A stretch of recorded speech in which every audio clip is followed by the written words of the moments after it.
Hi, everyone. To start off, I would like to ask a question. How many of you have been sitting in school and wondered how any of what you are learning is useful? Well, you are definitely not alone.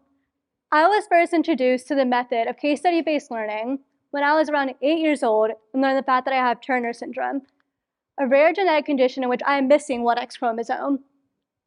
I was confronted with multiple doctor's visits and spent hours doing deep dive web searches. And yes, my doctor dad does count as the internet. Thanks, Dad. I found how useful it was to use me as a starting point to comprehending all this information on a whole new level and applying it directly to me. Learning about my condition was essentially my first case study. This was further nurtured when I was in my 9th grade biomedical science class and had the fictitious patient of Anna Garcia. Her case study completely changed the way I think the educational system should be approached.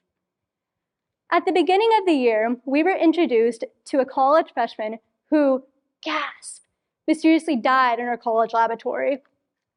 Our class went to work on her autopsy and in the process learned all about the body systems. My teacher could have chosen to simply put on a PowerPoint and blab about, this is what the stem cells are, or this is what the heart cells are. Instead, I felt like my learning was enriched, and I could truly learn not just about these systems, but how they actually connect. For example, I had never truly understood how organs develop in utero until we analyzed the different stem cells through Anna to then look at her heart and the cardiomyocytes, heart cells. This exemplifies the best elements of a case study, using principles that you have learned to apply and go forward. This is heavily used in the science discipline, but it can also be used in other ones such as business and law. The cognitive development of a child, according to the Cincinnati Children's Hospital, happens in stages. The age of a school child, 6 to 12, is starting to think in more concrete ways, such as how to order, prioritize, and combine. This stage is critical to brain development. Between the ages of 3 to 6, the frontal lobe grows and then spikes again in the adolescent years to think for more adult thinking. This means that we need to train the frontal lobe to create the adult thinkers of the future. To give some more context, the frontal lobe of the brain is the area that deals with higher order thinking and reasoning. I have experienced some of this firsthand by working with elementary school students in a STEM club. I taught them genetics with the use of monsters in a case study. The depth of questions I was getting amazed me. I first showed them that in this Punnett square, the blue gene was recessive and the green color was dominant. One kid asked, how is this important to scientists when they want to learn about this? Another one asked, could I change what color hair I have if I changed what copy of a gene I have? How many of you would have thought that a 3rd grade child could understood the basic principles of genetics from a simple monster case study? Point made, do not underestimate how much children can truly learn. Seeing the kids so excited to learn reminded me why I love the sciences to begin with. Imagine if learning could always be like this. Issues we see with the current model is stress, lack of personalization of learning, and falling behind on teaching modern issues. The New York Times gives alarming statistics of students being about a third of a year behind in reading and a half of a year behind in math.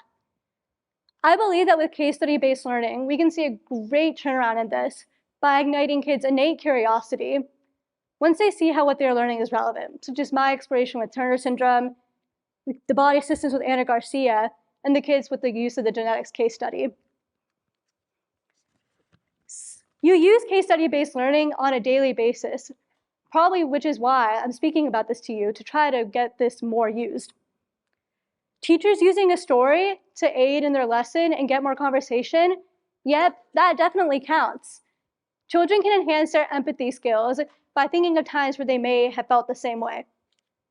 To combat some reservations of case study-based learning, I ask you to consider that you too were once a confused child trying to make sense of the world. Some might say that the case studies can be biased in nature.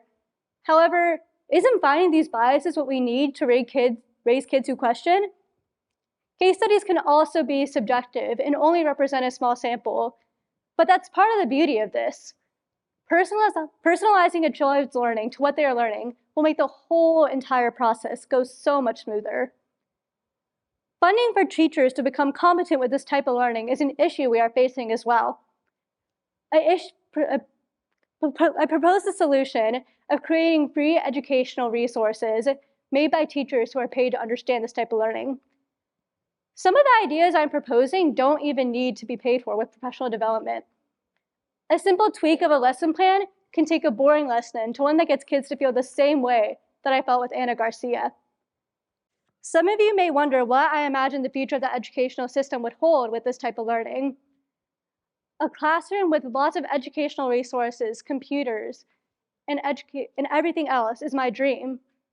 I imagine that a teacher would outline a topic and kids would use their curious and pliable minds to connect. Becoming case study-based experts and connecting with each other will not only enhance these kids' confidence, but simultaneously their critical thinking skills. I am directly working with the Georgia Superintendent of Education to get this method of learning to the common classroom. I leave you with the scientific fact that the brain is more powerful than a supercomputer. Training this tool is what we will need to bring our species into the 21st century. I know that having my condition has taught me to go on and tell kids to see their differences as strengths, not weaknesses, and to never stop finding ways to learn. Thank you.